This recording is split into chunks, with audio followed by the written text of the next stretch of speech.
Secondary products and there elimination chapter का दूसरा part regulations of kidney function. तो सबसे पहले regulations of kidney function means kidney को फंक्शन को कौन रेगुलेट करता है, यानी जीएफआर को कम करना या बढ़ाना, वो सब ब्लड प्रेशर के साथ रिलेटेड होता है। So firstly functions of the kidney is mainly or effectively regulated by the hormonal feedback mechanism। hormonal feedback mechanism जिनमें कौन कौन इन्वॉल्व होता है, hypothalamus, juxtaglomeralular apparatus and some amount of extent the heart। So juxtaglomeralular apparatus यानी कि वो juxtaglomeralular cell से बना हुआ होता है जो किडनी में प्रेजेंट होता है। फर्स्ट हम देखेंगे regulations of the GFR by ADH. ADH का फुल फॉर्म होता है एंटी डायूरेटिक हार्मोन।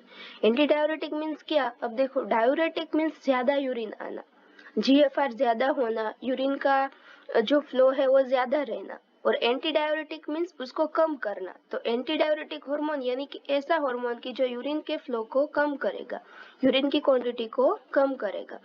तो उस हार्मोन को वासोप्रेसिन भी बोलते हैं, उसका दूसरा नाम है वासोप्रेसिन। तो ये मैकेनिज्म कैसे होती है कि जब हमारे बॉडी से फ्लूइड का एक्सेसिव लॉस हो जाता है, ज्यादा अमाउंट में वाटर लॉस हो जाता है, यानी बॉडी में वाटर अमाउंट कम रहती है, डिहाइड्रेशन हो जाता है, जिससे क्या होगा कि ब्लड वॉल्यूम कम हो जाएगा, क्योंकि वाटर का वॉल्यूम कम मीन्स ब्लड का वॉल्यूम भी कम, तो ब्लड प्रेशर लो हो जाएगा।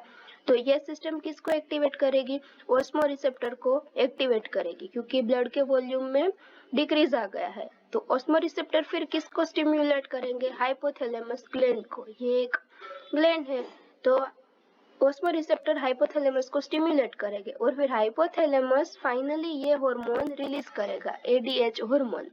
अब एडीएच हार्मोन क्या करेगा, एडीएच हार्मोन जो है ना वो वाटर का रीअब्जॉर्प्शन बढ़ाएगा, जैसे हमने पार्ट 1 में देखा था। आप लोग ने अगर नहीं देखा हो तो पार्ट 1 देख सकते हैं, जिसमें हमने यूरिन फॉर्मेशन समझाया था। उसमें बताया था कि ट्यूब्यूल में से वाटर का रीअब्जॉर्प्शन होता है बॉडी में, कौन सी, नेफ्रॉन के ट्यूब्यूल में से, जहाँ पे यूरिन फिल्ट्रेट होकर जाता है, वहां से वाटर वापस रीअब्सॉर्ब हो जाता है।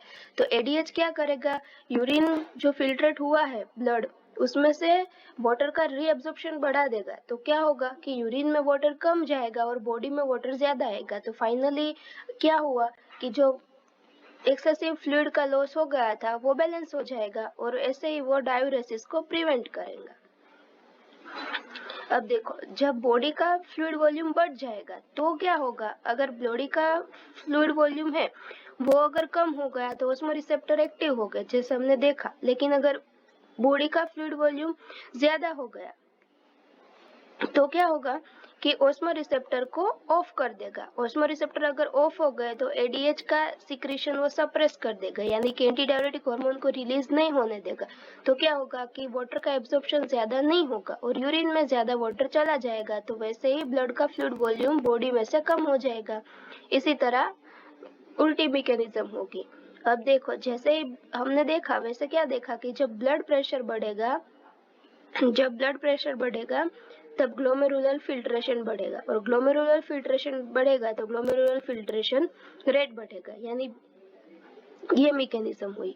फिर दूसरी मैकेनिज्म है बाय रेनिन। रेनिन क्या है, तो कि रेनिन किडनी में से रिलीज होता है। रेनिन का क्या काम है कि देखो, जब fall in glomerular blood flow और ग्लोमेरुलर ब्लड प्रेशर, मतलब कि जब ब्लड प्रेशर लो हो जाता है, यानी कि ब्लड का वॉल्यूम कम हो जाता है, ब्लड प्रेशर जब कम रहता है, तब क्या होता है, जक्स्टाग्लोमेरुलर सेल एक्टिवेट होते हैं किडनी के। वो क्या करवाते हैं, वो रिलीज करवाते हैं किसका, रेनिन का।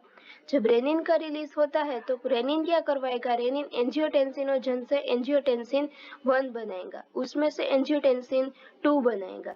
अब एंजियोटेंसिन 2 का क्या काम है, इसने रेनिन ने एंजियोटेंसिन 2 तो बना दिया, लेकिन एंजियोटेंसिन 2 जो है वो पावरफुल वासोकंस्ट्रिक्टर है। वासोकंस्ट्रिक्टर मीन्स क्या, कि वो ब्लड वेसल्स को नैरो करेगा। देखो, अगर ब्लड वेसल्स इतनी होगी तो ब्लड वॉल्यूम अगर कम रहा इसके अंदर तो क्या होगा, बीपी लो रहेगा। लेकिन वासोकंस्ट्रिक्टर क्या करेगा, ब्लड वेसल्स को बहुत ही नैरो कर देगा।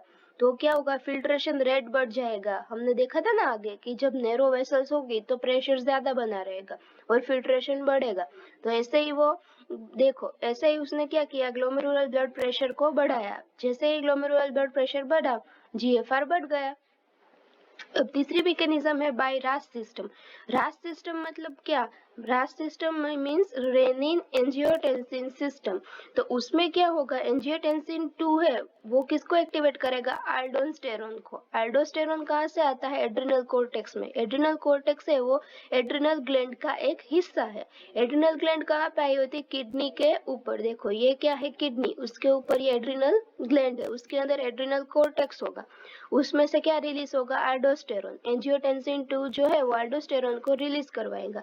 आल्डोस्टेरोन क्या करेगा? बिल्कुल काम करेगा, वो रीएब्जॉर्प्शन का बढ़ाएगा वाटर और सोडियम का। मैंने आगे उस वीडियो में बोला था कि जहां जहां सोडियम वहां वहां वाटर, मतलब कि सोडियम का रीएब्जॉर्प्शन बढ़ा मीन्स कि वाटर का रीएब्जॉर्प्शन बढ़ गया। ऐसे ही क्या होगा कि ब्लड प्रेशर बढ़ जाएगा, क्योंकि ब्लड वॉल्यूम बढ़ेगा। ब्लड वॉल्यूम क्यों बढ़ेगा? क्योंकि ब्लड में वाटर आएगा, यूरिन ट्यूब्यूल में से ब्लड में वाटर का रीअब्जॉर्प्शन हुआ। तो ये मैकेनिज्म है, जनरली उसे जाना जाता है रेनिन एंजियोटेंसिन मैकेनिज्म से। Thank you guys.